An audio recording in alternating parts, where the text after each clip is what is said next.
Okay, Shalom, Shalom. It's the brother Kadash. I want to start off. Let me fix my camera. Make sure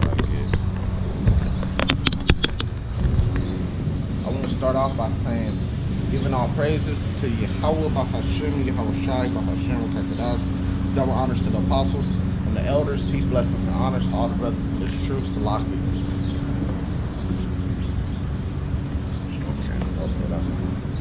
So this camp, the title for this camp this week is going to be called The Gray Man. That's it, The Gray Man. What inspired me, there's a couple things that inspired me to name the title that. For one, it's this city prepping channel, which talks about end times and how to survive it, getting bonkers, stacking up for food. And one of their titles and one of the advice that they give on how to survive the times that we're coming into is being the gray man. Now, what they mean when they say that is, being low. That's the term that Jake used today, is being low key. That's the term. Because with all hell being breaking loose, you don't want to put a target on your back. So that inspired me. And then I said, look, that's the same way in this truth. In this truth, you want to be low key.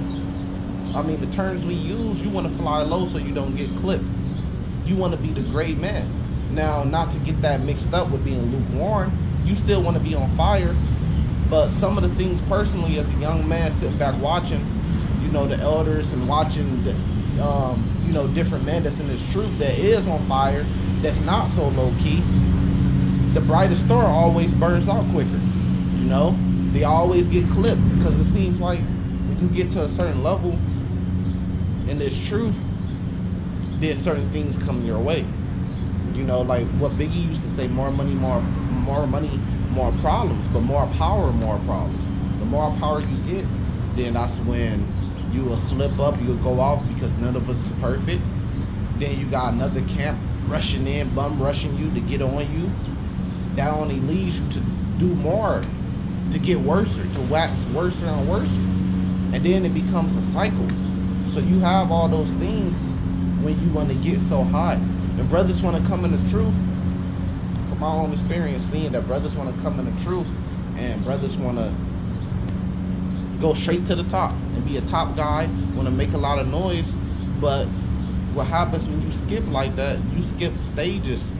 And those stages is what gets you experience, That's what brings your experience, your wisdom. So when you do go through those certain things and you get tested, because you're going to get tested, especially if you hold on to a power position, you will be able to know, you will know how to handle those situations because you didn't skip those stages, and it's very hard to do. It's a very hard thing to understand that because it really goes back to order. And it's a very hard thing to understand that because your spirit is saying, look, the Lord blessed me and put this spirit on me to want to teach, to want to be in this position. Let me go get it, It's not really a cocky thing, and it's not a pride thing. A lot of men just say that it's pride, and they mix it up and think that it's pride, but it's really not. It's not a pride thing because I had the same thing. What it really is that you believe in yourself and your faith is so high when you come in the truth that you believe you can do anything. You believe and you want to go and try your best and your hardest and get as far as possible as you can. That's what it really is. It's not a pride thing, but with time comes wisdom and understanding, so you just have to be patient until you get there. So yeah, I'm gonna name this camp The Gray Man. I want to start off The Gray Man. Here I believe that's Revelation chapter 3. To make sure that we ain't saying being the gray man, being lukewarm, you're still on fire. But that's why I'm gonna break it down with the scriptures and go farther into breaking it down to break down exactly what I'm saying. Like I said, everybody, it's not a pride thing. It sounds like it, but I get it though. It's just that you got faith in the Lord. If it's pride, if it is pride, then it's pride in the Lord. So you believe in your abilities, You believe that you could just go straight to the top and do this thing and the Lord's with you because you understand the Lord put the spirit on you to even care about this, but at the same time, you got to slow down, slow your roll. And that's one of the things I learned. And it's better to be the great man because you got to remember, what's the goal? The goal is not to please is not to please the apostles. The goal is not to please the elders. The goal is not to get in the camp and everybody know you. The goal is not to get millions of views on YouTube. The goal is simply, at least for me, is to be a part of the elect. To hear those words, come up hither. Or what is it? Matthew 25. Bless ye of my father inherit the kingdom. Or how, I'm probably mixing the words up, but bless ye inherit the kingdom of my father has prepared for you. When Yahweh Shai said, the sheep on the right hand and the goat on the left hand, that's the goal. Those are the words you want to hear. You want to get a part of the kingdom, because when it's all said and done, Jeremiah 31, it don't matter if this dude knew twice as much as you in this world. Because when we get to the kingdom, if you make it to be part of the elect, you're going to know just as much as he know. Because we're going to be made perfect, and the law, statutes, and commandments are going to be in our inward parts. So it really don't matter. It don't matter if this brother's position was this right here, and it don't matter. Because you don't know who's going to be saved. Your goal should be just to simply get saved by the Lord and get on that chariot and inherit the kingdom, be joint heirs with the Lord. We're going to be changed. Your body's going to be changed. So there's going to be a lot of different things. So right now, you just want to do what the Lord said and do the law, statutes, commandments to the best of your ability. Fly low, but be on fire at the same time if you got ears to hear, so you don't get clipped. And keep doing that until the end comes, until the Lord comes. When you try to elevate so high, then that's when you start going off. You start moving too fast. You start to have too much to deal with, too much power and stuff to deal with at one time, and it could be a lot. And then that's when you start to go off, and then you can be judged. Here, let me find this right here. I believe that's, what is that? Revelation chapter 3.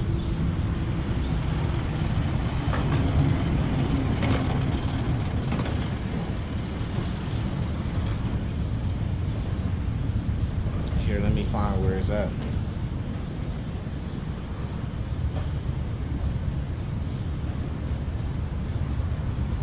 Yeah, Luke chapter 3 verse 15 says, I know thy works. So the Lord knows our works, even no matter how little you might think I gotta do more. And this is experience, because I knew a brother that was in the truth and he was on fire, but he always doubted himself. He always thought, I should know this, I should know that. I only been in the truth this amount of time. He always doubted himself, and it caused him to fall out the truth. The Lord gives you a little bit on your plate, work with that. And then when the Lord needs to increase your plate, he will increase your plate. And then you deal with that as time go by. It says, I know thy works, that thou art neither cold nor hot. I would not thou were cold or hot. So then, because thou art lukewarm, and neither cold nor hot, I would spew thee out thy mouth. That's what it means to be lukewarm. Neither cold nor hot. You kind of just in the middle, lukewarm. You kind of just hanging around. But you showing up and stuff, but you kind of just hanging around. No, you want to be warm, but there's another side to that. It's such thing as called being too warm and going too fast. And I know that personally too, for myself, another experience. Because when I came in the truth, I was too hot. I wanted to know everything. I wanted to know all the breakdowns. I thought I was ready for certain things before I was ready for them. I wanted to go out there and just teach myself what I knew. And now learning more through studying and learning from the elders, I know now, looking back, like maybe I could have had a conversation, but I'm not as sharp. I don't know as much as I know now. I could have been got in different places. You want to defend the truth the right way. Now I know that. Now I know, okay, damn, it was still a lot for me to learn, because I have learned a lot from that time. But I came in on fire. Too on fire, though. You got to remember, if, just like a candlestick, if you blow on it too hard, it's going to go out. If there's no breeze, no blowing on it, then it's not going to grow. It's going to go out. So you need that perfect, special amount, right there in the middle, to keep it going, But if you blow on it too hard, it's gonna go out, Let's jump back. Here's Matthew's. Let's deal with the book of Matthew's, the gospel, because it breaks down a lot of things of how you're supposed to be in this truth. This is Matthew chapter 5, verse 5. Verse 3. Blessed are the poor in the spirit, for there is the kingdom of heaven, right? It says, blessed are they that mourn, for they shall be comforted, right? So we in mourning. You're not supposed to be, I mean, we do things here and there. You got to take your woman out, but you're not supposed to be in your kingdom here. You know, you just living it up. You really in your mourning. You really don't care about nothing. You got that nonchalant spirit. You just living it up. You probably got a little substance that the Lord has blessed you with. Even if you got a little substance, brothers got a little substance. I have a little substance. But you still, your spirit is in mourning because this place is wicked. You ready for it to be destroyed. You know what they did to the Lord, so that keeps that spirit on you. You know? It says, so you supposed to be poor in spirit. Does that mean that we literally gotta be poor? Physically, no. But in spirit, you know, because our spirit is in that mourning stage. It says, blessed are the meek. You're supposed to be meek. You know, that's what being a great man is. Being meek. You're not boasting yourself, you know. For they shall inherit the earth. See, the meek is going to inherit the earth. You know, not these dudes that get to these top positions and they're no longer meek no more.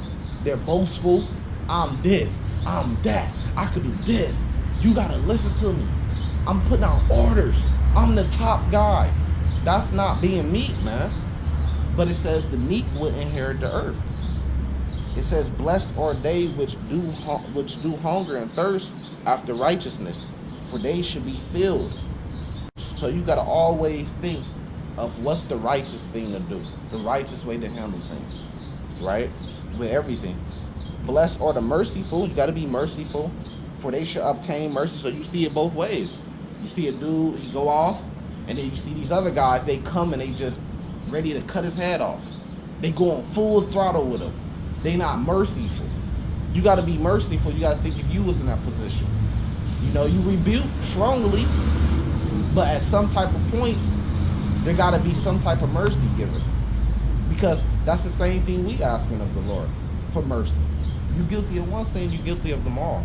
So we all need the Lord to be merciful towards us and forgive all our sins. You know, you can't say a brother's going off, he's in sin, he's going off, and then you want to rebuke him hard, but you're not looking in the mirror that you going off too, because you're guilty of a sin too, which makes you guilty of them all. So you want the Lord to be merciful on you, but you're not going to be merciful on another brother. So it goes both ways. Say what you got to say, rebuke, and then let the Lord deal with it. My advice. Blessed are the pure in the heart. You got to be pure, for they shall see God. You got to really want to do this, you know. Like here it is. I'm not officially a part of any camp. Small YouTube page. So why am I really doing this? Am I doing it to get some type of recognition? No, because if I'm being honest, I got recognition in the world. Me personally, substance, the Lord blessed me with those things in the world. So here it is, I'm a young man, I could be doing anything in the world. So I have to ask myself, and I have to constantly reevaluate myself and ask myself this all the time. Why are you in it? Why am I in this? Without a doubt, I'm in this for no other reason than the Lord. Faith in the Lord, that's the only reason why I'm in this. I'm out here by myself with a garment on, with the 12 tribes chart, the books, a camera to upload it on a small YouTube channel, so you can clearly see why I'm in it. I'm not in it because I want to go to a camp and be around brothers. I got plenty of brothers in the world, cousins, uncles, all that shit, man. I'm not in it because I'm trying to get some type of recognition and be. That's not why I'm studying. The only reason why I'm in it is simply for the Lord, man. For the Lord, that's it. So you got to be pure in heart, like it said. Are you really pure in heart? Why are you in this? And you got to ask yourself, look yourself in the mirror, like, why am I really in this? If I couldn't be a part of the camp, if I couldn't be a part of the brothers, would I still do this? Would I still go out there and do this by myself? It's not that many brothers that would. It's not. They say it out their mouth, and there is some that have and would. I'm literally doing it right now, but it's not that many that would, you know, and they gonna be found out. It says, blessed are the peacemakers, for they should be called the children of God. I see dudes trying to make peace between camps, and I see a camp banging on the brother that's trying to make peace. You don't know what you're talking about. And then they banging on the peacemaker. I mean, damn. For they should be called the children of God. Blessed are they which are persecuted for righteousness' sake, for theirs is the kingdom of heaven. Blessed are ye when man shall revive you and persecute you, and shall say all manners of evil against you falsely for my name's sake. For my sake, which, you know, that goes to Matthew 24:2. You should be persecuted for the Lord's name's sake, something like that. They should kill you because of that. Rejoice and be exceedingly glad, for great is your reward in heaven. For so persecuted they the prophets which were before you, right? And then we're the prophets. If we be those men, we would be the prophets reincarnated to this day. But look, our kingdom, our reward is in heaven, not on earth. A lot of men, and that's why I'm saying you got to be the great man, which simply means you got to be the meek man. A lot of men want their reward right now. They want to get their recognition right now. I'm telling you, man. I see it, man. I got an old soul. I got a lot of experience, even as a young man. I was on the streets. Shit, I got pictures. I was on the streets in the hood right over here. 6 years old, 7 years old. I'm in the streets, following the bigger kids around. A lot of experience, man. I'm 27 right now. That's 20 years in being in the streets. So yeah, I'm a young man, but it comes with a lot of experience. You know, I got kids, wife. It's a lot of experience, man. I got older men that I've been around learning from for a very long time. Yeah, but I'm still a young man. So I take heed to both, you know. But I'm telling you, man, a lot of men, they want to get their reward right now. Even a lot of men in this truth, man, they want to get their reward right now. I'm telling you. They want both, really. They want that, they strive for that recognition. I've seen brothers be a certain type of way towards you when it's you and them personally. And when they get around other brothers, they switch up. Because their mind is, I need to please these brothers. Me, I'm not like that. I'm going to be real. I'm the same way with you in private. I'm the same way with you around 10 people. I'm going to be the same way around you with 1,000 people, because really I'm pure at heart. A lot of men ain't like that, and they can't see that they are like that. So they will tell you, no, they're not like that because they can't see it. But I've seen it. Anybody that has ever met me, anybody that has ever known me, know for a fact I'm the same person. It don't matter if behind closed doors or front. They going KD for short, Kadash. They gonna say that's KD. That's who he is. Cause I'm pure at heart, honestly. You know. It says, verse 13. Ye are the salt of the earth, but if the salt have lost its savor, wherewith shall it be salted? It is thenceforth good for nothing, but to be cast out and be tried under the foot of man. Because like, yeah, we'd already salt of the earth. We supposed to show the earth how to do this, how to do that, how to do this with swag. We supposed to be royalty. But in this position that we're in Esau's kingdom, we supposed to be mourning. So really, it's like the salt being cast out. So really, we got to resort to being meek, being a great man, until we get to the kingdom and then we're in a righteous place. And then remember, it says your reward is in heaven. You know, let me end right there on verse 14. Ye are the light of the world. A city that is set on the hill cannot be hid. So we're supposed to be the light of the world. But now we got to be the light of the world by just being prophets, rather than, you know, being kings and priests, until we get to that kingdom. That's what we're doing this work for, until we get to that kingdom so we can enter into that rest. You know, this is, let me get a quick precept.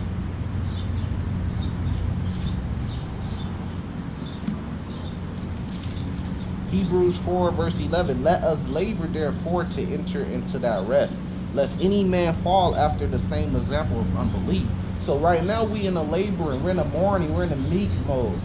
So we can enter into that rest, then we can be kings, royalty, the light of the world, you know. Back in Matthew, let me see. Find this precept. I think it's Matthew chapter 10.